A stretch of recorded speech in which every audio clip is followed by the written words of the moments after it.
अरे सतीश, तुम यहाँ? हाँ, वो एक्चुअली एक दोस्त से मिलने आया था, बट आई गेस अभी तक वो आया नहीं।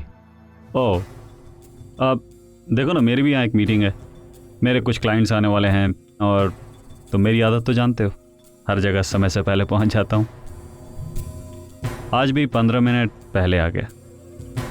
अब हम दोनों का कोई ना कोई आने वाला है और आने में वक्त है, तो क्यों ना हम तब तक कॉफ़ी वगैरह कुछ पी लें? अरे भाई, इतना सोच क्या रहे हो?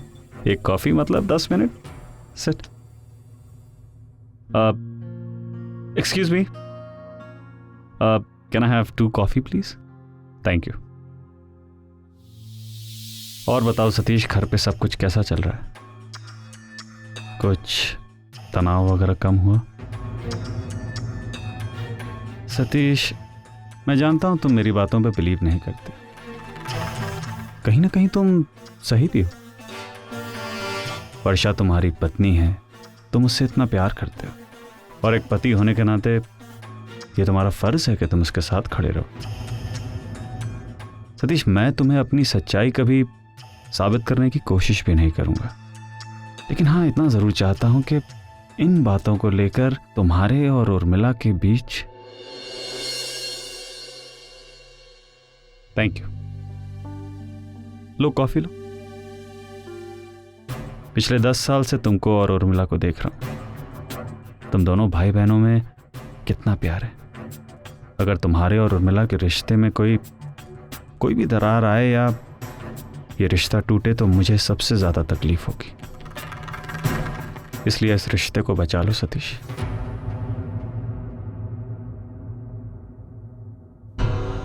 सतीश, तुम बहुत समझदार हो।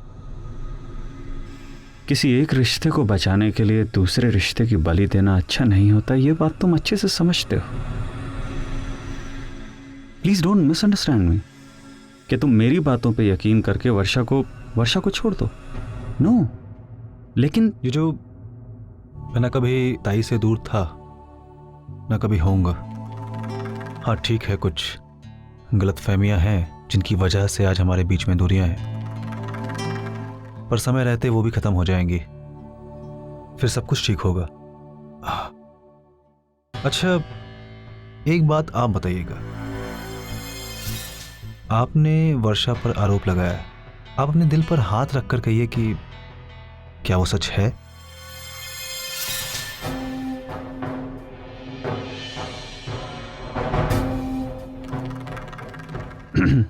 You know Satish, I have realized कि मैं चाहे जो भी कहूं या करूं, वर्षा का प्यार तुम्हें मुझ पर भरोसा करने के लिए कभी इजाजत नहीं देगा।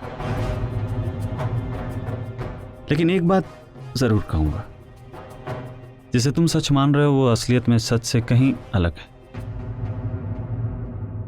ठीक है, तो फिर ये सच मैं ताई के सामने ला करके ही थोड़ा सा दम लूंगा। फिलहाल तो भी चलता हूं, क्योंकि हमारे बीच की ये जो बातें हैं, ऐसा ना हो कि झगड़े में बदल जाए। By the way, thanks for the coffee. You welcome.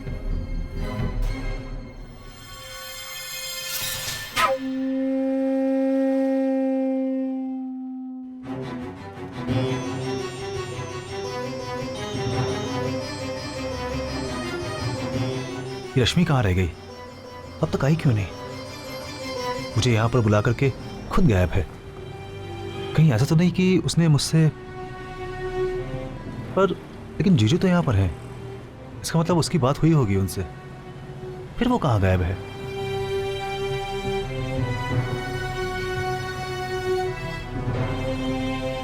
ये मसला आज हल होते होते रह गया।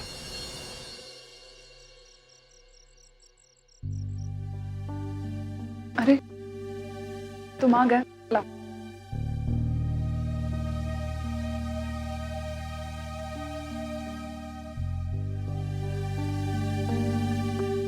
क्या हुआ?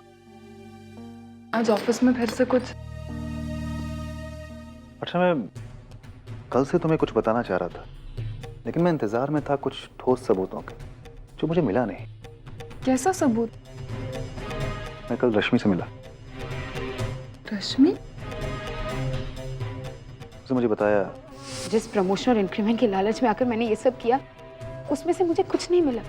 उल्टा अश्विन ने मुझे ही ऑफिस से बाहर निकाल दिया। वर्षा के जाने के बाद उसकी जरूरत जो खत्म हो गई थी। इसका मतलब अश्विन ने रश्मि को भी पहले उसी का इस्तेमाल किया और फिर उसको भी धोखा दिया। उस आदमी को ना आदत लग चुकी है ये सब करने की।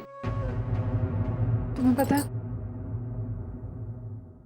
ये जब सब कुछ हो रहा था ना, मुझे रश्मि पर बहुत गुस्सा आ रहा था, लेकिन अब उस पर बहुत दया आ रही है। पता नहीं उस बेचारी पर क्या बीत रही होगी। तुमने देखा सतीश, ये आदमी किस हद तक गिर सकता है? देख रहा हूँ वर्षा,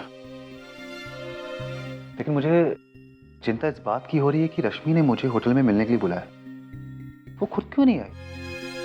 कहीं ऐसा तो नहीं कि वो किसी प्रॉब्लम में, या हो सकता है कि वो अश्विन से मिली हो और अश्विन को उसकी बातों में शक हुआ और अश्विन ने जानबूझकर मुझसे मिलने नहीं दिए। तुमने फोन किया उसे? हाँ, मैंने किया था, लेकिन उसका फोन मिला नहीं। देखो सतीश, तुम इस सबके बीच में मत पड़ो। तुम्हें चाहे सबूत मिले ना मिले, दुनिया चाहे मुझे जो भी समझे, मुझे कोई फर्क नहीं पड़ता। तुम्हारा मुझ पर यकीन है, इतना मेरे लिए काफी है। ये क्या कह रही हो वर्ष?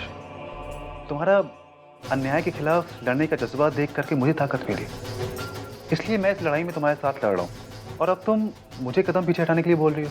सतीश, तुम नहीं जानते अश्विन को। मैं बस इतना जानता हूँ कि मैं तुमसे प्यार करता हूँ और मेरा प्यार हर वक्त मेरे साथ है।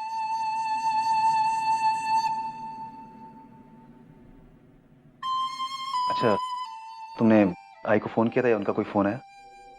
नहीं, तुमने भी नहीं किया उन्हें? ऐसा प्लीज मत करो सतीश, प्लीज उन्हें फोन करो और उन्हें वापस मना कर ले आओ। वर्षा, वो नहीं मानने वाली। तुम लाख कोशिश कर लो, लेकिन जब तक उन्हें सच्चाई मालूम नहीं चलेगी वो वापस नहीं आएंगी। आखिर है तो तुम्हारी सास ही एक गलत जिद पर अड़ी हुई, लेकिन जिस दिन उन्हें पूरी सच्चाई मालूम चलेगी खुद ब खुद वो वापस आएंगी और उतने ही प्यार से तुम्हें अपनाएंगी, सिर्फ एक बहू के रूप में ही नहीं, एक बेटी के रूप में भी। मुझे उस दिन का इंतजार रहेगा। दादा, श्रावणी, श्रावणी बेटा, बारा, तुम जल्दी से तैयार हो जा, हमें चेकअप के लिए जाना है ना। अरे आइए आइए गिरीश जी, आइए बैठिए।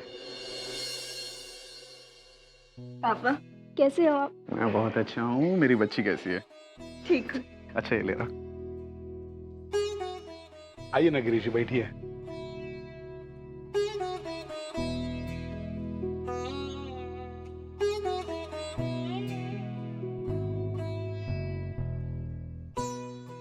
नमस्ते। हेलो मानव, कैसे हो? अच्छा, एक बहुत अच्छी खबर लेकर आया हूं मैं आप लोगों के लिए। उस दिन जो हमारी बात हुई थी, उसके बाद मैंने हमारे पंडित जी को घर पे बुलाया था शादी के मुहूर्त के लिए, और उन्होंने आज से ठीक 10 दिन बाद शादी का मुहूर्त निकाला।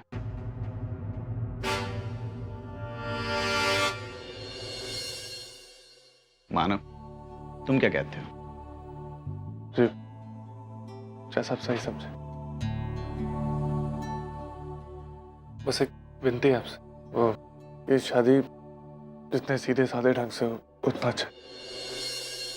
ठीक है मानव, मैं तुम्हारी बात समझता हूँ। शादी बिल्कुल वैसे ही होगी जैसे तुम चाहते हो। आप बैठिए, मैं आपके लिए चाय बना के नहीं नहीं नहीं सविता ताई, मैं बहुत जल्दी में हूँ, घर पे कुछ लोग मेरा इंतजार कर रहे हैं, चाय बाद में पियेंगे।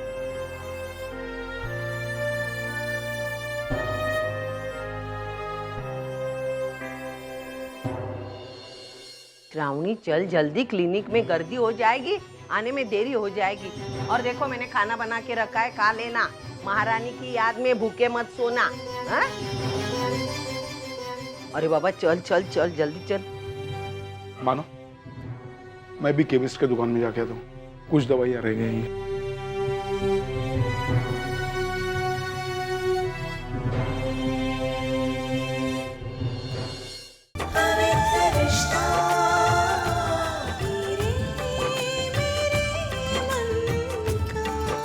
जी टीवी, आज लिखेंगे कल।